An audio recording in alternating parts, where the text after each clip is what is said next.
தற்போது இந்த செல்போன்ல 239 289 ரூபாய்க்கு மாத்திருக்காங்க ஜியோ அண்ட் ஏர்டெல். எப்படி பாக்குறீங்க?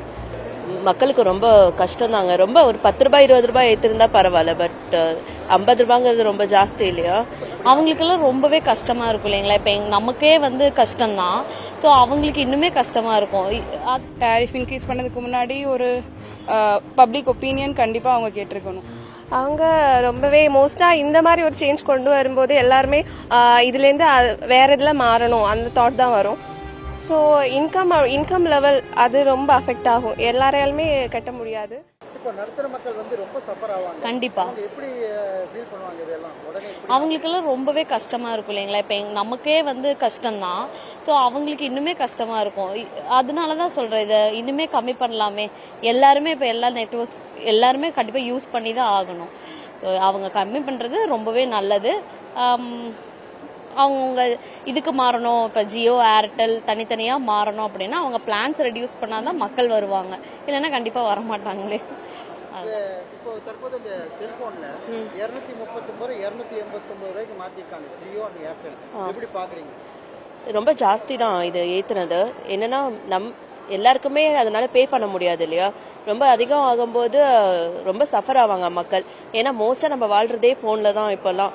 அந்த டேட்டா இன்க்ரீஸ் பண்ணும்போது மக்களுக்கு ரொம்ப கஷ்டம் தாங்க. ரொம்ப ஒரு 10 ரூபாய் 20 ரூபாய் ஏற்றிருந்தா பரவாயில்ல, பட் 50 ரூபாங்கிறது ரொம்ப ஜாஸ்தி இல்லையா?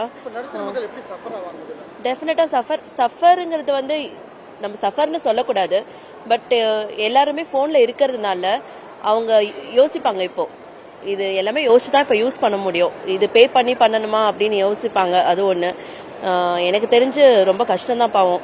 மந்த்லி சேலரி வாங்குறவங்கலேருந்து அந்த மாதிரி பண்ணுறவங்களுக்கு கஷ்டம் தானுங்க. ஒரு 50 ரூபாங்கிறது பெரிய அமௌண்ட் இல்லை, ஒரு நாள் சாப்பிடுவாங்க அந்த மாதிரி. எல்லாத்தையும் யோசிக்கணும் நம்ம. என் பேர் சுபா. அது இயர்லி ஒன்ஸாக இன்க்ரீஸ் பண்ணிகிட்டே இருக்காங்க. ஸோ நார்மல் பீப்புள்ஸ் அண்ட் மற்றவங்க எல்லாருக்குமே லைக் பிலோ ஆவரேஜ் பீப்புள் எல்லாருக்குமே ரொம்ப கஷ்டமாக தான் இருக்கும். ஸோ ரொம்ப டிராஸ்டிக்காக இன்க்ரீஸ் பண்ணியிருக்காங்க. 40 to 50 it's not a simple thing for average people. So அதை கொஞ்சம் ரெடியூஸ் பண்ணணும், கன்சிடரேஷன் பண்ணணும். ஃபர்ஸ்ட் டேரிஃப் இன்க்ரீஸ் பண்ணதுக்கு முன்னாடி ஒரு பப்ளிக் ஒப்பீனியன் கண்டிப்பாக அவங்க கேட்டிருக்கணும். கேட்காம இன்க்ரீஸ் பண்ணது இட் அஃபெக்ட்ஸ் எவ்ரிபடி. மக்களுக்கெல்லாம் ரொம்ப பாதிப்பு ஏற்படுத்தும் இந்த மாதிரி. மெயினாக சொல்லப்போனால் working men and women and school kids இப்போ எல்லாருமே it's going on online. So வந்து கண்டிப்பாக வந்து டேரிஃப் இன்க்ரீஸ் பண்ணது it's a big change for above 18. என்னோட பேர் கார்த்திகா. இந்த மாதிரி திடீர்னு அவங்க ஒரு இன்ஃபர்மேஷன் கொடுக்காம இன்க்ரீஸ் பண்ணும்போது கண்டிப்பாக அது எல்லாரோட பீப்புள் ஃப்ரம் ஒர்க்கிங் ப்ரொஃபஷனல்ஸாக இருக்கட்டும், இல்லைன்னா பேரண்ட்ஸ் எல்லாருக்கிட்டையும் ரொம்ப சேஞ்சஸ் ஏற்படுத்தும். ஸோ இன்ஃபார்ம் பண்ணிவிட்டு கொஞ்சம் பப்ளிக் ஒப்பீனியன்ஸ் கேட்டுட்டு பண்ணியிருந்தாங்கன்னா கொஞ்சம் இன்ஃபார்ம்டாக இருந்திருப்போம். பட் திடீர்னு இவங்க பண்ணதுனால it's huge impact.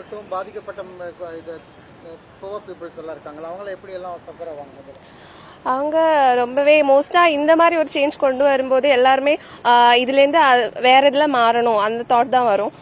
So income level அது ரொம்ப அஃபெக்ட் ஆகும், எல்லாராலுமே கட்ட முடியாது. ஸோ மோஸ்ட்டாக எல்லாருக்குமே ஹியூஜ் லாஸ் தான்.